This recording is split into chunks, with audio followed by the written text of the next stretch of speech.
Our world is filled with natural wonders. As with other naturalists fueled with curiosity, I've endeavored to understand as much as I can about these wonders.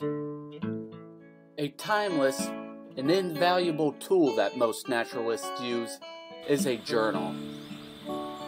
A journal not only helps the naturalist to reflect upon his observations, but protects the observations from the human memory, which is notorious for distorting and neglecting details. I am passionate about my studies and love to share with anybody willing to engage. This is why I create and share my nature journal.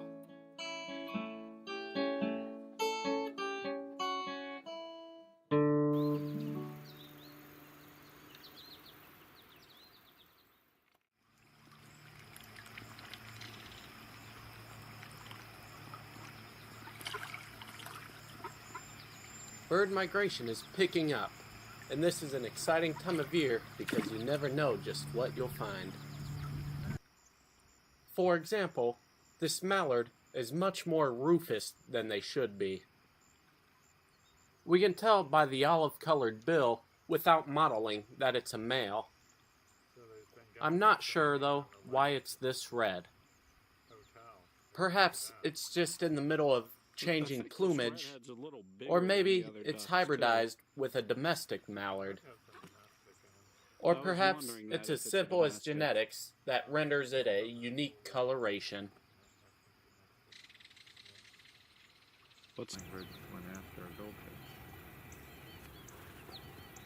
There was an olive-sided flycatcher that stopped at the beaver pond this week. They are apparently not all that uncommon in their breeding grounds in Canada, but we don't often see them here in New York. We were fortunate that it decided to stop here while on its way to the tropics of South America.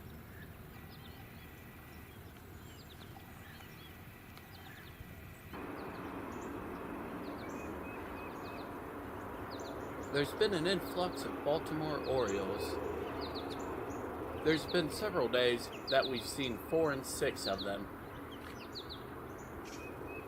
Here's a female right here. They often forage on the wild grapes, but it looks like this one's picking off insects.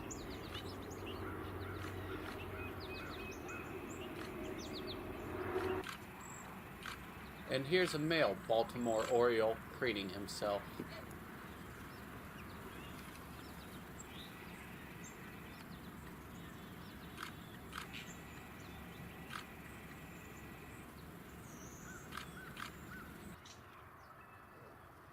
There's also been a lot of brown thrashers hitting the bird feeders lately.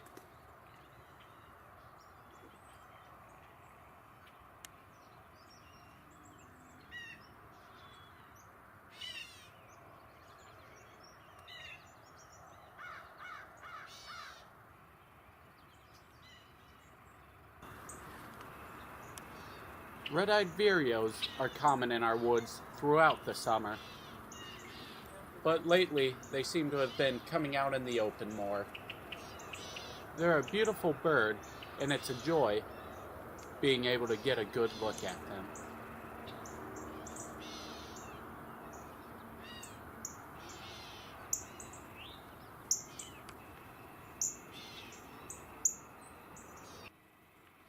And it's an even greater joy getting to see the warblers migrating through, such as this magnolia warbler.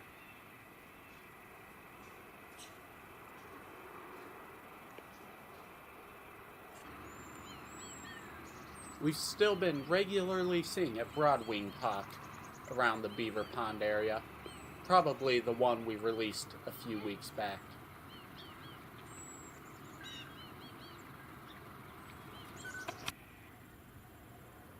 And we've had an immature broad-winged hawk circling high above our fields 2 days in a row.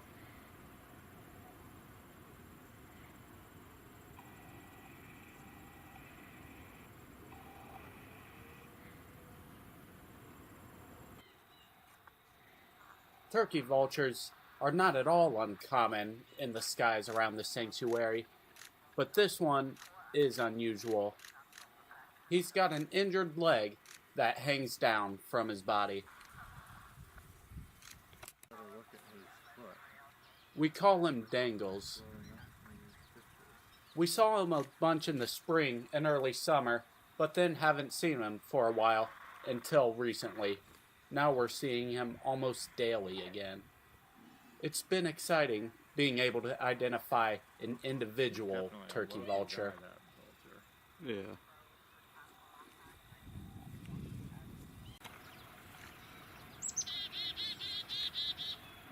We released a rehabilitated American kestrel here this week. It was found on the ground when it was still too young to fly. When a young bird like this is found on the ground, it is best to put it high on a perch and wait from a distance to see if the mother comes back for it. Often, she'll still come and continue to feed it. Unfortunately with this one, a parent never returned, meaning something probably bad happened with them. So, this one was raised by a rehabilitator. Kestrels are members of the falcon family.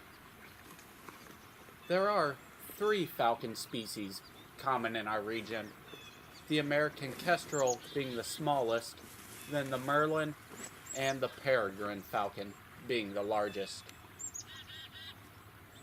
All of the falcons are renowned for their fast and acrobatic flying abilities. The 3 falcons in our region also seem to have acclimated well to urban and suburban habitats. This kestrel is doing a lot of head bobbing. This probably helps with depth perception, helping the falcon to get a good feel for the unfamiliar environment. Eventually, the kestrel worked his way up high to the snag that he flew to and perched in, and began preening himself.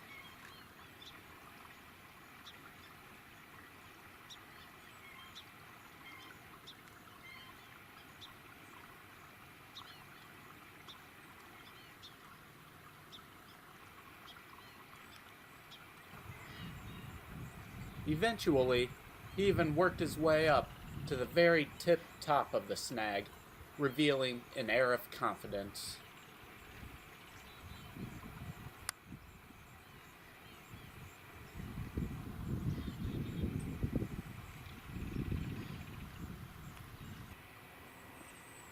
We are not sure how long he stayed.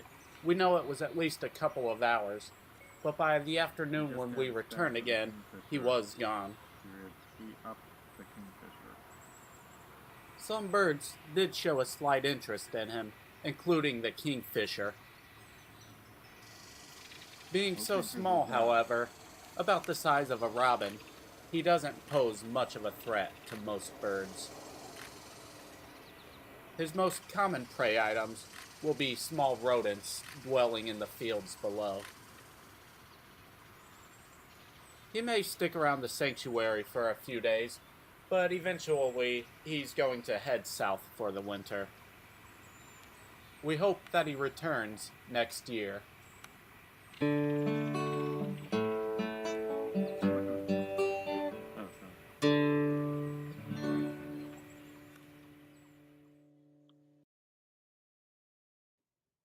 Too often, I pass flowers without stopping to smell them.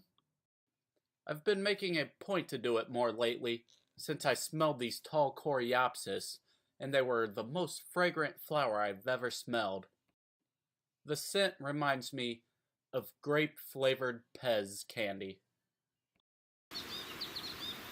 Butterfly numbers have been dropping, maybe due to the cold spell we've had.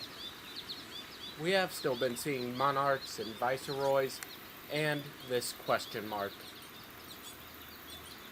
Here, you can actually see the little white question mark on the outside of its hind wing, in which the butterfly is named for. We've been inundated with these caterpillars of the milkweed tussock moth. They feed on milkweeds and occasionally dogbanes. There's little competition, though, with the monarch butterflies, who prefer to feed on younger shoots than do the milkweed tussock moths. Early in life, as you can see, they do feed communally. After their third instar, however, they will separate and feed alone from then on out. They will spend the winter in a cocoon and emerge as adults the following spring. For several years after I'd graduated college, I worked a lot of different jobs as an environmental educator or a camp counselor. One of my rules was to never step on a rotting log. Well, I broke that rule and I paid the price. I got stung twice on the back of the neck. It could have been a lot worse, but I think the cool weather had saved me. I believe it was a single yellow jacket that got me twice. At the time, I thought it was just once, but when the swelling went down some, I noticed there were 2 lumps on the back of my neck. Yellow jackets are a type of wasp that nest in cavities, such as hollowed out tree branches. They are a social species, like honeybees, with a queen and workers and drones. Like other wasps, the larvae are carnivorous. Groups of yellow jackets will hunt together, catching insect prey and bringing it back to the nest for the young to feed on. As adults, however, they like a diet rich in carbohydrates, such as flowered nectar or sugary sodas at a picnic.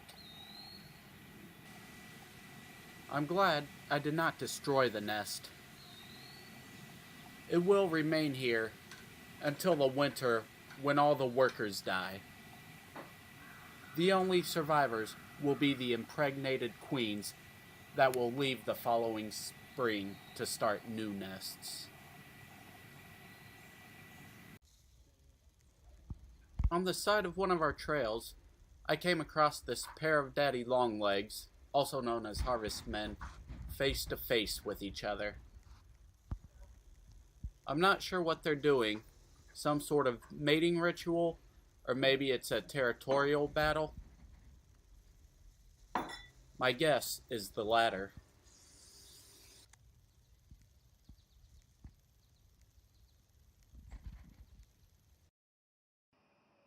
And last couple of things this week, I found a bush katydid and a tree cricket.